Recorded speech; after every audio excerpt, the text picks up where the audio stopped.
Hello বন্ধুরা, কেমন আছো সবাই? আজকে 5 নাম্বার ভিডিও। ক্লাস 12-এর আমরা সমতল মিররের সমতল দর্পণের ক্ষেত্রে বিভিন্ন প্রবলেমগুলো করলাম। আজকে হবে স্ফেরিক্যাল মিরর। ঠিক আছে, আমার এই চ্যানেল তোমরা জানো অ্যাক্টিভ ফিজিক্স। এখানে বেশি বেশি করে তোমরা লাইক, শেয়ার, কমেন্ট করো। যারা প্রথমে কমেন্ট করবে তাদেরকে আমি নোট প্রোভাইড করব, এই যেটা পড়ানো হচ্ছে তার উপরে নোট প্রোভাইড করব। ওকে, তাহলে শুরু করা যাক। আজকের টপিক কি? Spherical mirror. ঠিক আছে,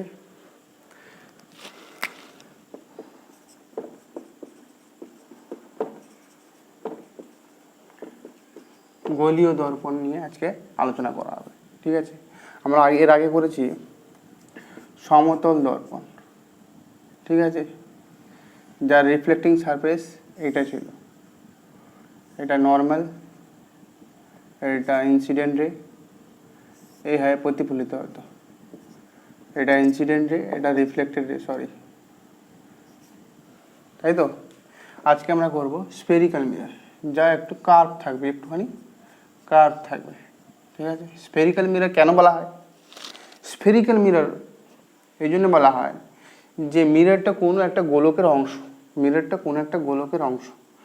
মনে করো এরকম একটা গোলক, গোলকে যদি আমরা এই সাইড কেটে দিই, এই কেটে দিলাম, ঠিক আছে, তাহলে এই সাইডটা কেটে দিলে ওটা আলাদাভাবে আমি লিখছি, এইটা, এটা হচ্ছে মিরর, যার এই সাইডটা হচ্ছে রিফ্লেক্টিং সারফেস।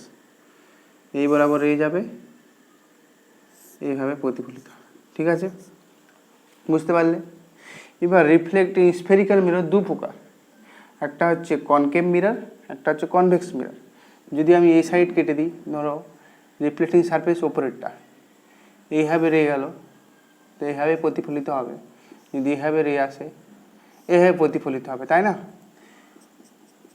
যদি দিক কেটে দিই, তাহলে এই পার্টটা হচ্ছে একটা মিরর, এই পাশটা ভেতরের দিকটা হচ্ছে আরেকটা মিরর। তাহলে একদিকে দেখতে পাচ্ছি উপরের তল হচ্ছে রিফ্লেক্টিং সারফেস, প্রতিফলক তল, আবার দেখছি ভেতরের দিকে একটা তল হচ্ছে, সেটা হচ্ছে রিফ্লেক্টিং সারফেস, সেটাও একটা প্রতিফলক তল।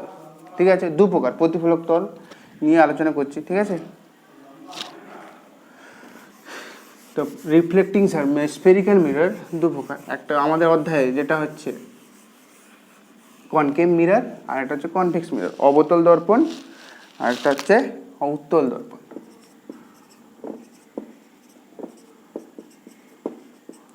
অবতল দর্পণ বা কনকেভ মিরর। ঠিক আছে, কনকেভ মিরর কি? মিরর ভেতরের সাইডটা গর্ত থাকবে। কনকেভ, কেভ মানে কেভিটি, গর্ত। ঠিক আছে, গর্ত থাকবে, এই গর্ত থাকবে, এটাই হচ্ছে রিফ্লেক্টিং সারফেস। ঠিক আছে, মনে থাকবে। এটা হচ্ছে কি কনকেভ মিরর বা অবতল দর্পণ। আরেকটা হচ্ছে উত্তল দর্পণ। উত্তল দর্পণ,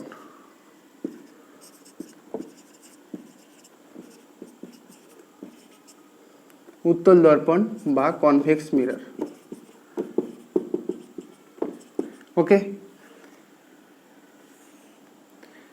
যার বাইরের দিকটা উঁচু থাকবে, উত্তল, উত্তল, বাইরের দিকটা উঁচু থাকবে। ঠিক আছে, এই বাইরের দিকটা কনভেক্স, আর এই ভেতরের দিকটা রিফ্লেক্টিং সারফেস, এর বাইরের দিকটা রিফ্লেক্টিং সারফেস। ভেতরের দিকটা প্রতিফলক তল, আর এর বাইরের দিকটা প্রতিফলক তল। ঠিক আছে, বুঝতে পারলে? এবার এর কিছু নিয়মগুলো দেখবে। স্ফেরিক্যাল মিররে কোনটা কি, কয়েকটা বিশেষ মানে চিহ্নিতকরণ, এদের সম্পর্কে কয়েকটি জিনিস জানবো। প্রথম, কনকেভ মিররটাই থেকে বা কনভেক্স মিরর। কনকেভ অবতল দর্পণের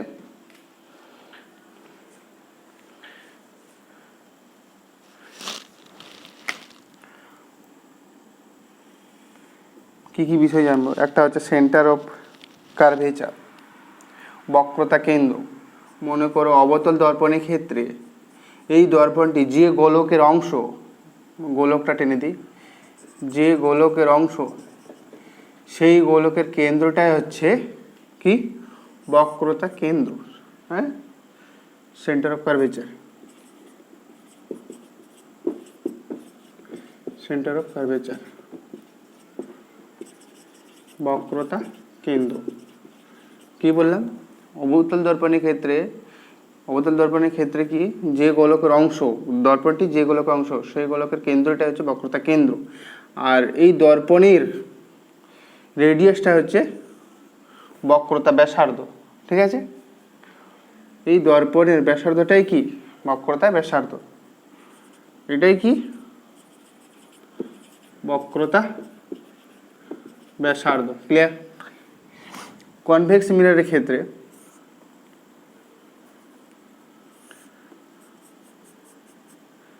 ঠিক ভেতরের দিকটা,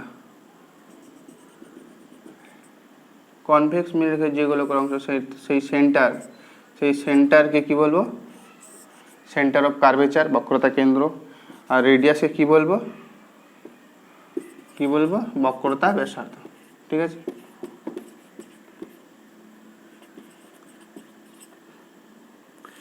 এটা হচ্ছে বক্রতা ব্যাসার্ধ,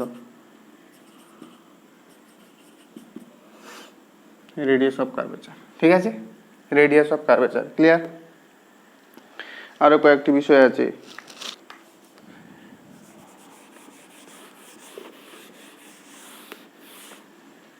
পোল কি?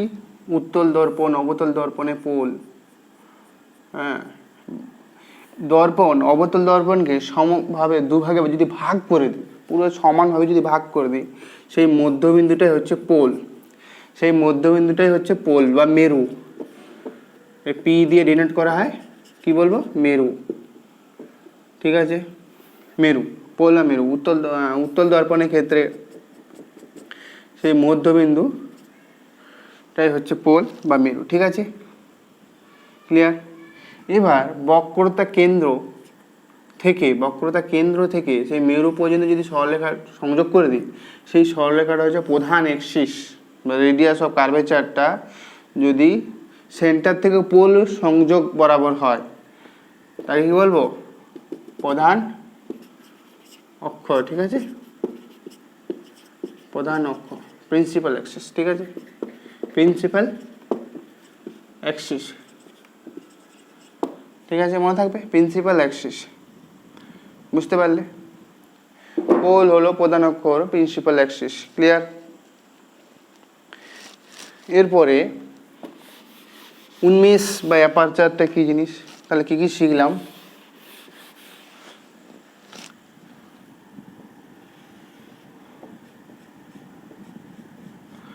অবতল দর্পণের ক্ষেত্রে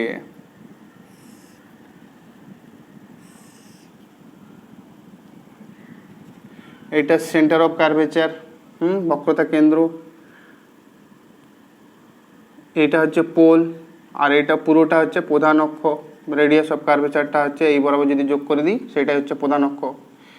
বুঝতে পারলে? এরপরে এই যে উপরে পয়েন্ট আমি নাম দিচ্ছি এ আর বি, এই পয়েন্টটা যদি এখান থেকে এইটা যদি যোগ করে দিই, এই সরলরেখা বলা, এটা হচ্ছে কি? উন্মেষ। এটা কি? এই অঞ্চলটা কি? উন্মেষ। উন্মেষ বা অ্যাপারচার বলা, উন্মেষ বা অ্যাপারচার, উন্মেষ বা অ্যাপারচার। এ বিটাকে কি হবে বলবো? উন্মেষ বা অ্যাপারচার। এবার যদি এ থেকে সি বিন্দু যোগ করে দিলাম, সি থেকে বি যোগ করে দিলাম, এখানে কি পেলাম? কোণ একটা পেলাম, A C B.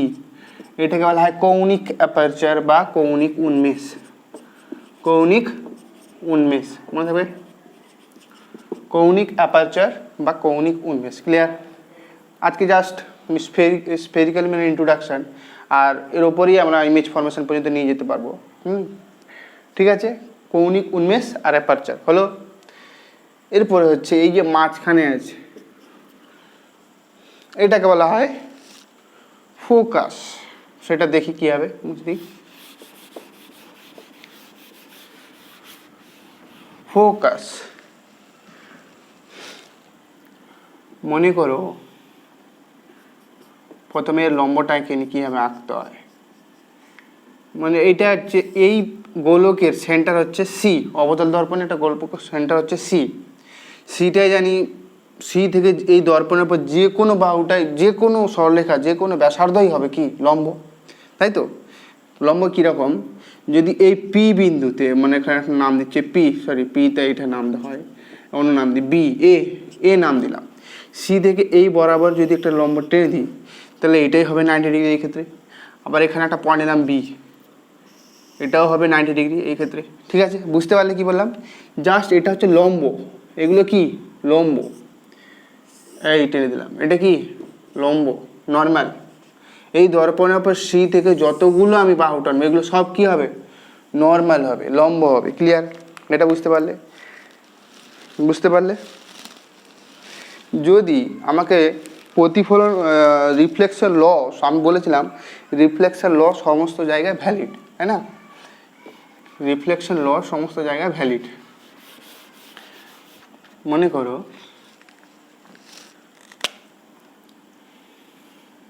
Lodge of reflection সমস্ত জায়গায় ভ্যালিড, যেটা কি আইকোন আর কোণ সবসময় কী হয়, সমান হয়, তাই না?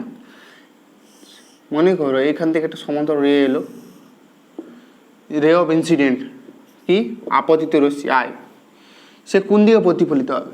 প্রথমে তো আইকন বের ডিনোট করতে হবে। আইকনটা কী হয় বের করে রাখবো, সি বরাবর এটা কি যাবে,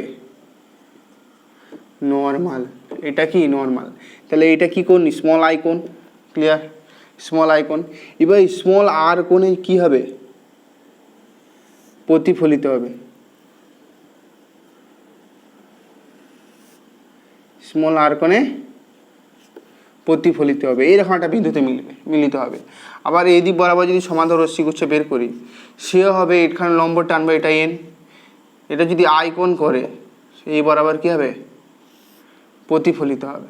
বুঝতে পারলে ব্যাপারটা? সি থেকে যতগুলো আমি সরলরেখা টানবো দর্পণে সবগুলো হবে নর্মাল। ক্লিয়ার? তাহলে কি মনে কর, দেখ ভালো করে দেখো, অবতল দর্পণের ক্ষেত্রে মানে ফোকাল পয়েন্ট বা ফোকাস বিন্দু কি? অবতল দর্পণের ক্ষেত্রে প্রধান অক্ষের সঙ্গে সমান্তর রশ্মিগুচ্ছ যদি এসে আপতিত হয় অবতল দর্পণে, তাহলে সেটা হবে কি, সেটা প্রতিফলিত হয়ে প্রধান অক্ষের কোনো এক বিন্দুতে মিলিত হবে, কোনো এক বিন্দুতে মিলিত হবে। সেই বিন্দুকে কি বলবো, কোনো এক নির্দিষ্ট বিন্দুতে কি হবে, সরি কোনো এক নির্দিষ্ট বিন্দুতে মিলিত হবে, সেই নির্দিষ্ট বিন্দুকে কি বলবো, ফোকাল বা ফোকাল বিন্দু, ফোকাস বিন্দু। ঠিক আছে, তাহলে এফটা কি, ফোকাস পেলাম, ফোকাস বলা হয় বা ফোকাল পয়েন্ট বলা হয়। ঠিক আছে, বুঝতে পারলে? উত্তল দর্পণের ক্ষেত্রে কি হবে, অবতল দর্পণের ক্ষেত্রে দেখলাম, কনভেক্স মিররের ক্ষেত্রে দেখি, কনভেক্স মিররের ক্ষেত্রে সমান্তর রশ্মিগুচ্ছ আসবে, হ্যাঁ এইভাবে এলো, এই প্রথমে টেনে নিই, এই প্রধান অ্যাক্সিস, এটা মানে সি পয়েন্ট, মনে করো সি পয়েন্ট, সিটা খুব দিয়ে দিলাম, এখানে দাও সি পয়েন্ট। তাহলে প্রথমে কি করব, নর্মাল করব,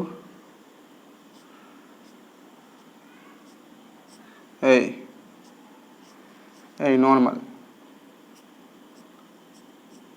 নর্মালটা এঁকে নিই, লম্ব এঁকে নিলাম, দর্পণের পর লম্ব, এটা এন, এগুলো সব আপতিত রশ্মি, এটা এন। কী কোণ করলো, আপাতন করলো, কী হবে প্রতিফলিত হবে, এবার প্রতিফলিত হবে এ হবে, মনে করো এরকম জায়গায় মিলিত যদি হয়, dot dot dot dot A হয় প্রতিফলিত হবে, এইভাবে প্রতিফলিত হবে। ক্লিয়ার? তাহলে যদি উত্তল দর্পণের ক্ষেত্রে প্রধান অক্ষের সঙ্গে সমান্তর রশ্মিগুচ্ছ যদি এসে আপতিত হয়, সেটা প্রতিফলিত হয়ে কি হবে, ডাইভার্জ হয়ে যাবে, পরস্পর থেকে দূরে সরে যাবে। আর তাদের পিছনের দিকে কোনো এক বিন্দুতে এসে মিলিত হবে। পিছনের দিকে যদি বর্ধিত করি, হ্যাঁ সেই রেগুলো যদি বর্ধিত করি, প্রধান অক্ষের কোনো এক নির্দিষ্ট বিন্দুতে মিলিত হবে, সেই ক্ষেত্রে ওই নির্দিষ্ট বিন্দুটা কি, ফোকাস বা ফোকাল পয়েন্ট, ফোকাল বা ফোকাল পয়েন্ট। এটা তাহলে কার ক্ষেত্রে পেলাম, কনভেক্স মিরর, উত্তল দর্পণ। ঠিক আছে, টুকে না, ফোকাল পয়েন্ট কি বের করলাম, ফোকাল পয়েন্ট বা ফোকাস। ঠিক আছে,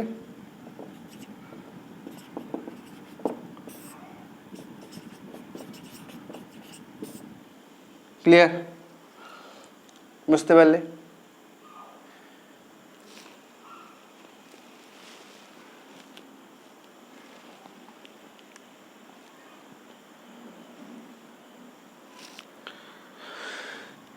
এরপরে মুছে দিই। এরপরে তোমার জানো একটা পয়েন্ট আছে এখানে, যে রেডিয়াস অফ কার্ভেচার ফোকাল লেন্থের অর্ধেক হয়। ফোকাল লেন্থ কি তার আগে জেনে নিই। অবতল দর্পণের ক্ষেত্রে ফোকাল লেন্থ মানে সেন্টার অফ কার্ভেচার এটা সি যদি হয়, ফোকাস বিন্দু থেকে পোল পর্যন্ত যে দৈর্ঘ্য আছে এটাকে বলা হয় ফোকাল লেন্থ। স্মল এফ দিয়ে ডিনোট করা হয়, স্মল এফ দিয়ে ডিনোট করা হয়, হ্যাঁ, স্মল এফ দিয়ে ডিনোট করা হয়। ক্লিয়ার? ঠিক আছে, ফোকাল লেন্থ। আর এর পুরোটা কি রেডিয়াস অফ কার্ভেচার। মনে করো এখানে বের করতে আমরা সবাই জানি R equal to F by two. কী করে আসে? অনেক ক্ষেত্রে হয় না, এটা সবসময় ঠিক না, তবে আমাদের বইয়ের সাবজেক্টে 90% এই ফর্মুলাই কাজে লাগবে, 99% এই ফর্মুলাই লাগবে। কেন ঠিক না সেটা দেখায়। মনে করো সমান্তর রশ্মি করছে এলো, এখান থেকে নর্মাল করলাম ডট ডট ডট, এইটা কি থিটা কোণ করলো, মনে করো থিটা কোণ করলো, তাহলে কোথায় আসবে? সেই থিটা কোণ করে প্রতিফলিত হবে, থিটা কোণ করে প্রতিফলিত হলো। ঠিক আছে, থিটা কোণ করে প্রতিফলিত হলো। ক্লিয়ার? তাহলে এটা যদি থিটা হয় এটাও কি হবে?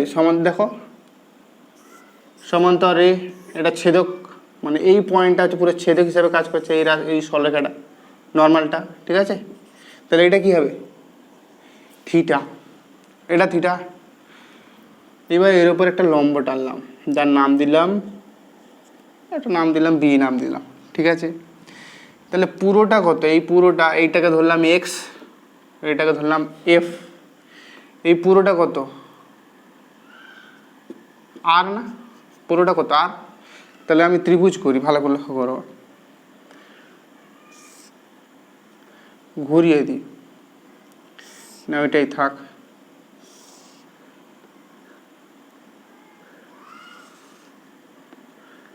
এই এটা বি, এটা থিটা, এটা থিটা, এই পুরোটা আর, এটা এক্স, এই যে একটা যা একটা আছে স্মল এফ, তাই না? এই পুরোটা কত? আর। শুধু তাহলে বি টু সি কত হবে? আর বাই টু। এবার এই অংশের কস বের করো, আর সমান কি হবে? আর সমান ফোকাল পয়েন্টটা বের করতে হবে, ফোকাল লেন্থ। এফটা কি? ফোকাল দৈর্ঘ্য, ফোকাল লেন্থ, এটা বের করতে। ফোকাল লেন্থ সমান কি পাবো? আর মাইনাস এক্স। ক্লিয়ার? আর মাইনাস এক্স, ফোকাল লেন্থ মানে আর মাইনাস এক্স। এবার এখানে দেখো কস থিটা সমান কত হবে? C B capital F. এই ত্রিভুজের ক্ষেত্রে, ত্রিভুজ সি বি ক্যাপিটাল এফ, এই ত্রিভুজের ক্ষেত্রে কস থিটা সমান কি হবে? ভূমি বা অতিভুজ, ভূমি কোনটা? আর বাই টু, অতিভুজ কোনটা? এক্স। ভালো করে এটা 90 ডিগ্রি, বি কোনটা? 90 ডিগ্রি। তাহলে এটা এক্সটা হচ্ছে অতিভুজ, আর বাই টু, ভূমি বাই অতিভুজ, ভূমি কোনটা? R by two by X. তাহলে এখান থেকে এক্স সমান কি পাবো? R by two cos theta. এখানে লিখে দিলাম R by two cos theta. Clear? তাহলে অ্যাকচুয়ালি ফোকাল পয়েন্ট পর্যন্ত কী পেলাম? R minus R by two. Clear? কী পেলাম? এফ সমান R minus R by two cos theta. Clear? বুঝতে পারলে? এরপরে আরেকটা জিনিস আছে যে বলা হয়নি,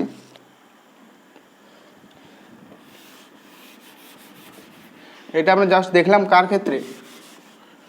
অবতল দর্পণের ক্ষেত্রে বের করলাম, তাই না? কয়েকটা সিম্পল জিনিস আছে যেটা বলা হয়নি। মনে করো এই অবতল দর্পণ অ্যাকচুয়ালি পুরো প্রায় সমতলের মতোই হবে। ঠিক আছে, দেখান, এটা সি পয়েন্ট, এটা এফ পয়েন্ট। যে রশ্মিগুলো, যে রেগুলো প্রধান অক্ষের খুব কাছাকাছি দিয়ে যাবে, প্রধান অক্ষের খুব কাছাকাছি দিয়ে যাবে, তাকে উপাক্ষীয় রশ্মি বা প্যারাক্সিয়াল রে বলে। ঠিক আছে, এই রেগুলো কি বলবো? উপাক্ষীয় রশ্মি বা প্যারাক্সিয়াল রে। উপাক্ষীয় রশ্মি, উপাক্ষীয় রশ্মি, উপাক্ষীয় বা প্যারাক্সিয়াল রে। ভালো করে দেখো যে প্যারাক্সিয়াল রে হচ্ছে প্রধান অক্ষের সঙ্গে এই রেগুলো খুবই সমান্তরালভাবে যাবে, ক্লোজ যাবে, কাছে, প্রধান অক্ষের খুবই কাছাকাছি হয়ে যাবে। এর মানে প্রধান অক্ষের সঙ্গে প্যারাক্সিয়াল রেগুলো কোণ খুবই ক্ষুদ্র হবে। কোণ কত হবে? খুবই ক্ষুদ্র। ঠিক আছে, জিরোর কাছাকাছি, সমান্তরাল একবারে কাছাকাছি হয়ে যাবে। ঠিক আছে, ওই রশ্মিগুলোকে প্যারাক্সিয়াল রে বলে। এবার যদি মনে করো এই যে রেটা গেল, ইনসিডেন্ট রে অফ ইনসিডেন্ট যেটা হলো, সেটা যদি প্যারাক্সিয়াল রে হয়, এর নাম দিচ্ছি বি দিয়ে দিয়েছি এম এন। এম এন, এই যে রশ্মিটা যে গেল, এই রশ্মিটা যদি, এই রশ্মিটা এম এন, এই রশ্মিটা যদি প্যারাক্সিয়াল রে হয়, তাহলে কস থিটা ভ্যালু কত হবে? খুবই কম। তাহলে এই থিটাটা কত হবে? আরও কম, তাই না? এটা কম হলে এটাও কম হবে, এটাও কম হবে, তাহলে কস থিটা ভ্যালু, কস থিটাকে এক যে কী লিখতে পারি? 1 লিখতে পারি। কী লিখতে পারি? 1 লিখতে পারি। তাহলে এক্ষেত্রে কি আসবে? এফ ইকাল টু, যদি if incident ray is paraxial, paraxial যদি হয়, তাহলে কি হবে? cos theta equal to 1, so f equal to r minus r by 2, তাই না? সেখানে পেলাম r by 2। তাহলে আগের ফর্মুলা আমি কী লিখেছি? r সমান f by 2 লিখেছিলাম না? ভুল লিখেছি, f সমান r by 2। ঠিক আছে, বুঝতে পারলে? f সমান r by 2। তাহলে কোন ক্ষেত্রে? প্যারাক্সিয়াল রে এর ক্ষেত্রে। তাহলে একটা প্রবলেম করা যাক। ঠিক আছে, বুঝতে পারলে? উপাক্ষীয় রশ্মি, আর যেটা খুব দূরে দূরে যাবে তা অপাক্ষীয় রশ্মি বলা হয়, বা নন প্যারাক্সিয়াল রে বলা হয়, যেটা দূরে যাবে, হ্যাঁ, বা এইভাবে যাবে। ঠিক আছে, যেটা খুব বৃহৎ কোণে যাবে বা প্রধান অক্ষের থেকে খুব দূরে যাবে। ঠিক আছে, ক্লিয়ার? বুঝতে পারলে? তাহলে একটা এক্সাম্পল করা যাক।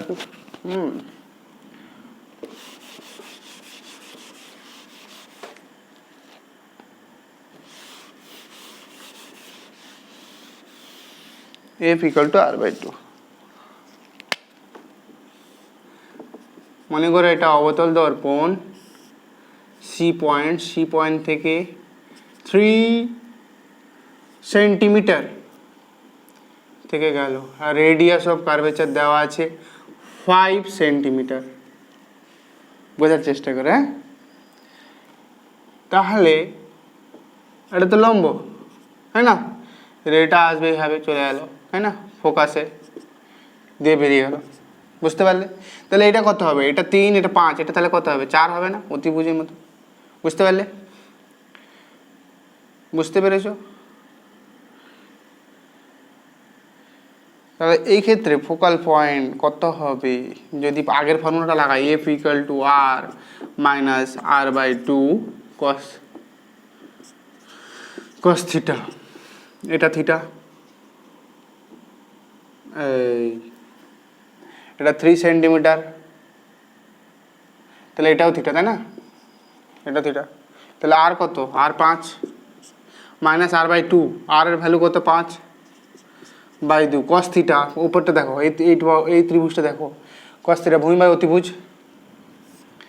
কোথায় কি দেওয়া আছে লিখে দিই। এটা 3 দেওয়া আছে, এটা 4 দেওয়া আছে, এটা 5 দেওয়া আছে। ক্লিয়ার?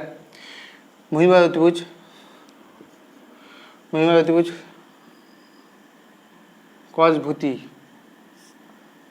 ভূমি বাই অতিভুজ। ক্লিয়ার? তাহলে কত বললাম? 5, 25 8, 8 5 40, 25 15 বাই 8 সেন্টিমিটার। তাহলে এটা কত পেলাম? 15/8 সেন্টিমিটার। যদি এভাবে দেওয়া থাকে সেক্ষেত্রে ফোকাল পয়েন্ট কত? ঠিক আছে, বুঝতে পারলে? এই ক্ষেত্রে কী দেওয়া আছে? রেডিয়াস অফ কার্ভেচার দেওয়া আছে, আর বস্তুর হাইট দেওয়া আছে। বস্তুটা 3 সেন্টিমিটার, হ্যাঁ, সেন্টার অফ কার্ভেচারে অবস্থিত। সেক্ষেত্রে তাহলে এটা হবে 4, তো ফোকাল পয়েন্ট কত হবে, ফোকাল লেন্থ কত হবে 15/8 সেন্টিমিটার। ক্লিয়ার? বুঝতে পারলে? তাহলে এইটা এই ফর্মুলা দিয়ে এলো। যদি r/2 লাগাতাম তাহলে সেক্ষেত্রে হতো না, কারণ এই ক্ষেত্রে প্যারাক্সিয়াল রে নয়, এটা বেশ দূরে আছে, উপাক্ষীয় রশ্মি না, 3 সেন্টিমিটার দূরে আছে। যদি কি হয়, অ্যাকচুয়ালি কি হয়, রেডিয়াস অফ কার্ভেচার খুব বড় হয়, আর এটা মনে করো 3 মিলিমিটার দেওয়া আছে, তাহলে সেক্ষেত্রে সেই সূত্রটা লাগালে হতো। বুঝতে পারলে? এটা যত ছোট হবে সেক্ষেত্রে প্রায় প্যারাক্সিয়াল রে, ঠিক আছে, ধরে নিয়ে সেই F = r/2 ফর্মুলা দিয়ে করা যেত। বুঝতে পারলে?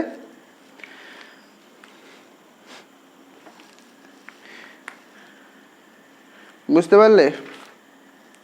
এবার পরে সাইন কনভেনশনটা দেখে নিই, খুব সোজা।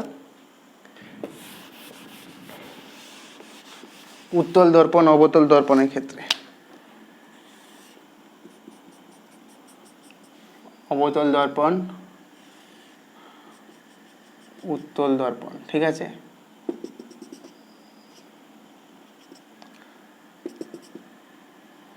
এটা F আর এটা C।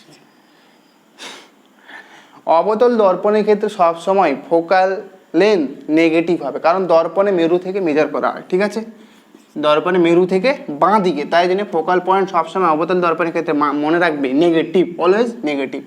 ফোকাল লেন্থ কি হবে, অলওয়েজ নেগেটিভ। সরি, অবতল দর্পণের ক্ষেত্রে কনকেভ মিরর, এটা অবতল দর্পণ, কি বলছি ভুলেই আছে। আর এটা হচ্ছে কনভেক্স মিরর। কনভেক্স মিররের ক্ষেত্রে ফোকাল লেন্থ অলওয়েজ পজিটিভ, কারণ মেরু থেকে সবসময় কি ডান দিকে। বুঝতে পারলে? ক্লিয়ার? বুঝতে পারলে?